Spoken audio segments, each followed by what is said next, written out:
Can all my women in their 30s tell me what it's like to not have kids? Hi, I'm 33 and I have no kids. And I have no kids by choice. And I don't want kids.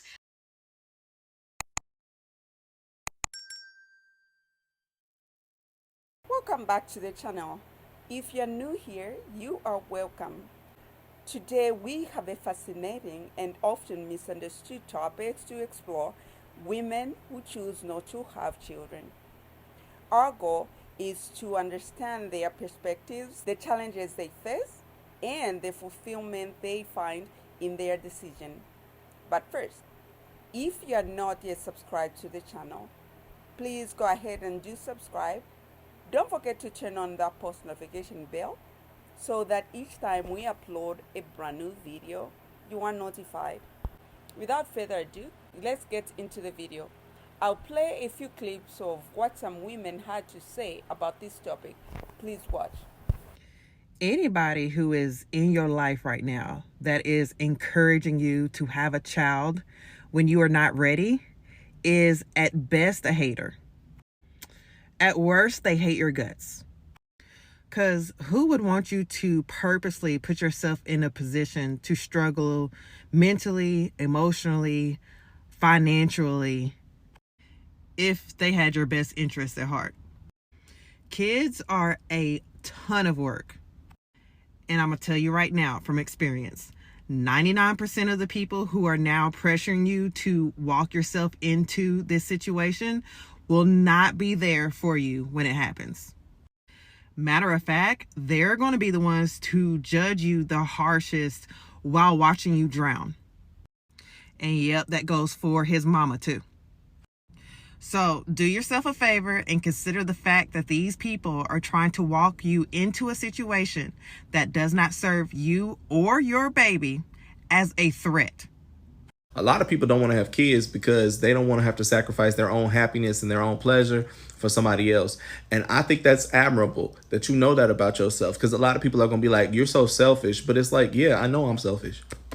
I know I'm selfish, and therefore I don't want to have to add anybody into this space that I might end up abusing because I'm selfish, because I'm weird. And sometimes I watch things that remind me of a Saturday morning on Lifetime. I was watching Mama Flores Family, the miniseries, and it perfectly illustrated why a lot of people don't want to have kids. Because there was a scene where a mama played by Erica Alexander was sitting at a table with her 2 kids, and her daughter just finished her chicken, and she put up the bone and she said, "Can I have another?" And Erica Alexander was about to take a bite of her chicken, and she looked at her daughter and then she handed her her piece of chicken. And I know some of you are not going to be able to do that. She didn't have enough money. She didn't have enough food. Her child was hungry, and she fed her child her food. Now, some of y'all would have had children starving because you would have been like, I gotta eat too. And some of y'all would say you need to be grateful for the little that we do have while you eat your chicken in front of your child. But some people have the heart of being a parent that would give their child their chicken.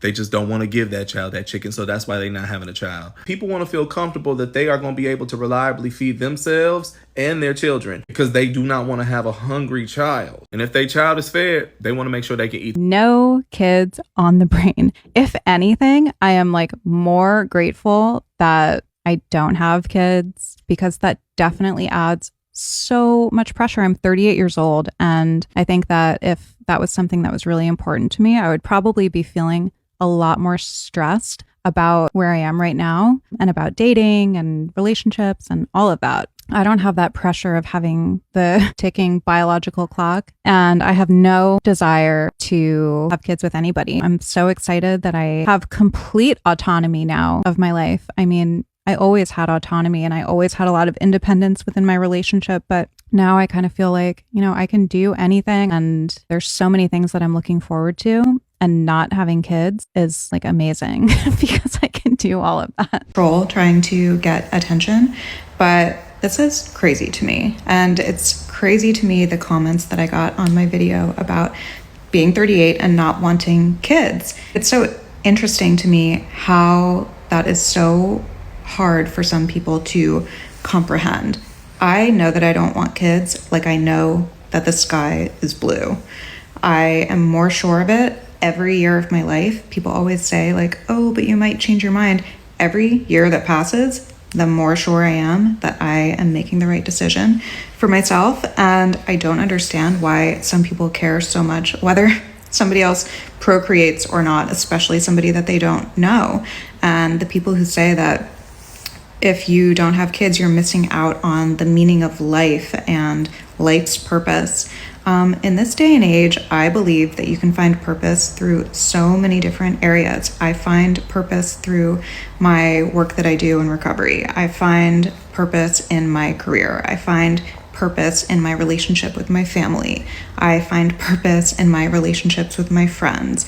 I find purpose in things that I do in my community. I find purpose when I go and travel the world and experience different cultures. I find purpose in my spiritual life. I mean, there's so many ways to be fulfilled without having kids. There is 0% part of me that feels like I want to be responsible for another human life for the rest of my life. I mean, truly, I just don't have that maternal thing. I always say I have it for my dog. It's fulfilled by my dog. I love my dog so much. And I know that dogs aren't people, but the fact that other people care so much and need everybody to hold their same views is just wild to me. If you ever come across a woman who says she doesn't want kids and she's sure about it, that's the end of the discussion, period.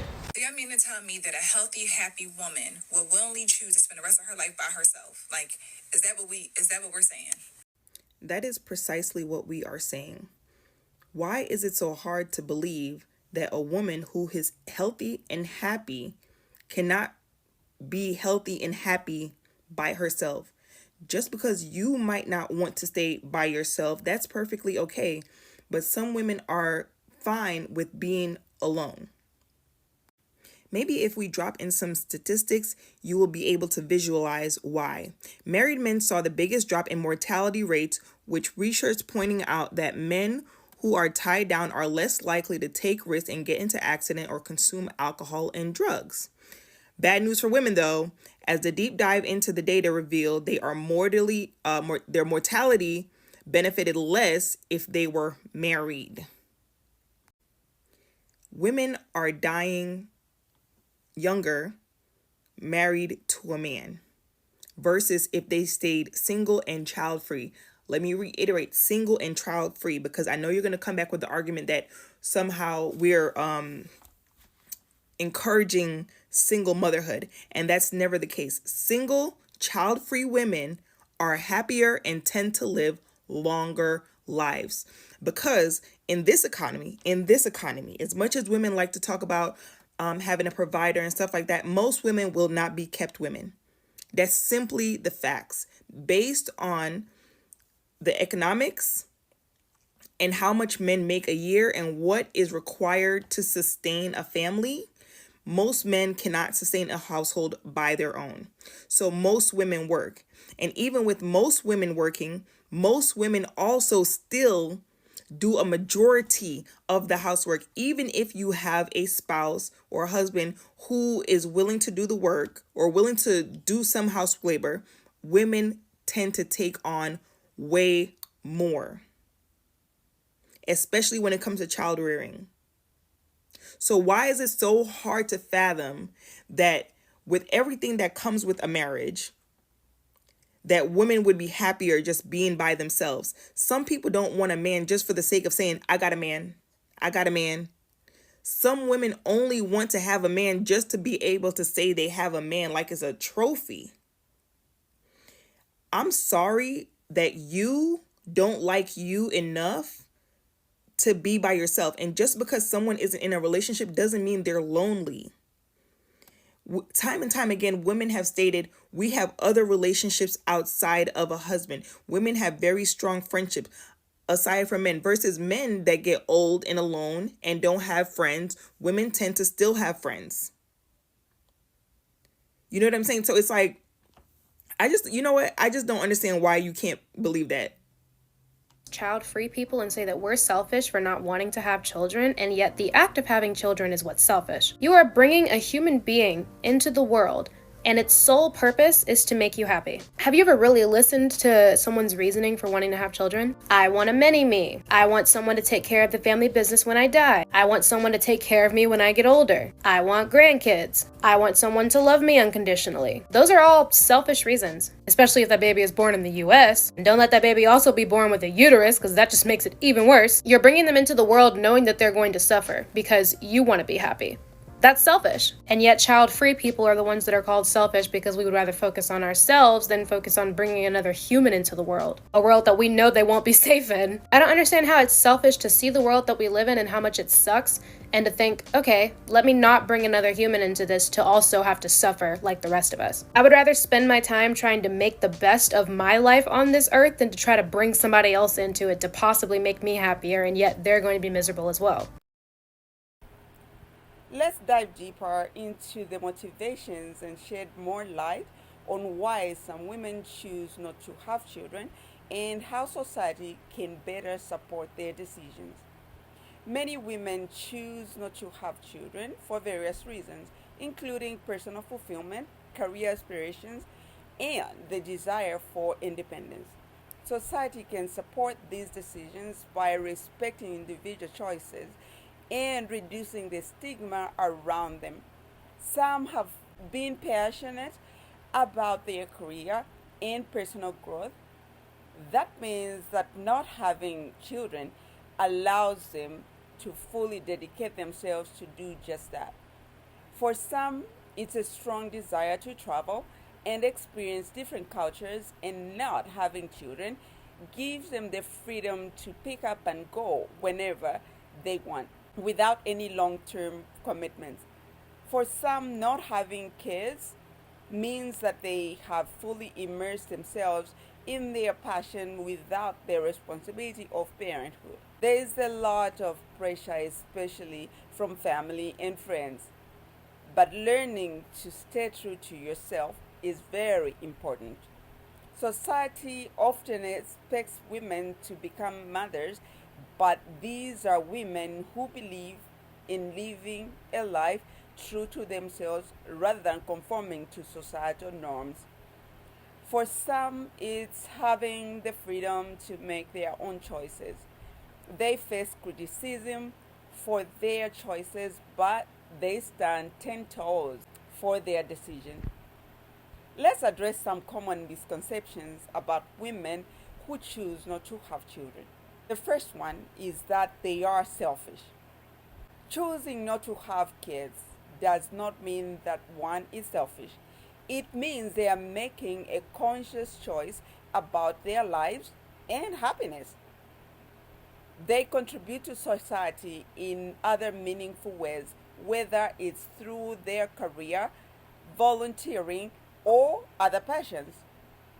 It's about understanding that everyone has a different paths of fulfillment. For some, it's parenthood. For others, it's something else. Sometimes the decision not to have children comes with its own challenges, especially from family. They worry that a person may later regret in their decision. For some, it's been the constant questioning from people who don't understand their choice. Some outright criticism. Being childless does not mean that women are not fulfilled. Let's talk about how these women find fulfillment. Some associate with the like-minded friends and family, and that helps them a lot. Some, it's through work and the impact they can make. Some have close relationships with friends and family who understands their choice. Traveling and experiencing such cultures can bring immense joy and fulfillment.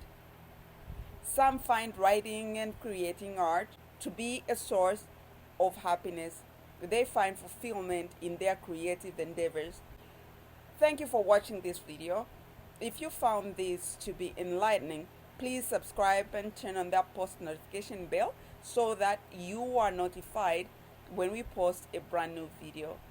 See you in the next video.